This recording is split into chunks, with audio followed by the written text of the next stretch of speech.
പാനീയം എന്ന നിലയ്ക്ക് ഞാൻ ഇന്ന് വളരെ അസ്വസ്ഥതനാണ്. എനിക്ക് കുറെ കാര്യങ്ങൾ പറയാനുണ്ട്. നിങ്ങൾ വിചാരിക്കുന്ന കണക്കത്തെ ജാല വിദ്യകളൊന്നും എനിക്ക് അറിഞ്ഞൂടാ. കൈ കിട്ടിയ സാധനങ്ങളൊക്കെ എടുത്ത് വലിച്ചു വാരി തിന്നിട്ട് ഗ്രീൻ ടീ കുടിച്ച 6 പാക്ക് വരുമെന്നാണ് ചില സഹോദരന്മാരെ വിചാരം.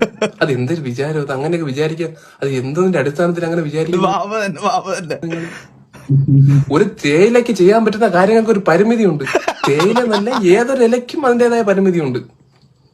വാഴ ഇല ഉണ്ട് ആറ്റം ബാബു, ഏതൊരു ഇലയ്ക്കും അതിൻ്റെതായിട്ടുള്ള പരിമിതി ഉണ്ടെന്ന് പൊതിയോ നിങ്ങൾ ഇല്ല. അതുപോലെ തന്നെ തേയിലയിൽ നിന്നും അധികം ഒന്നും പ്രതീക്ഷിക്കരുത്, മനസ്സിലായില്ലേ?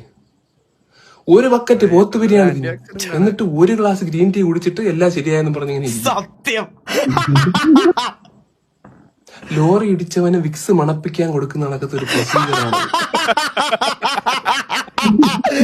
തലയില് ലോറി വിക്സ് മണപ്പിക്കാൻ കൊടുത്തത് മനസ്സിലായി? നിങ്ങൾ പെപ്സി തന്നെ കുടിച്ചാൽ ശരിയായെന്ന് പറഞ്ഞിങ്ങനെ ഇരിക്കും. ലോറി ഇടിച്ചവന് വിക്സ് മണപ്പിക്കാൻ കൊടുക്കുന്ന കണക്കത്തെ ഒരു പ്രൊസീജിയറാണ്.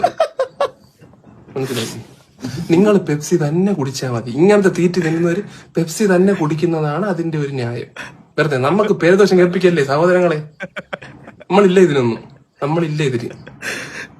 സൈഡ് നോക്കാം, കണ്ട് നാരങ്ങ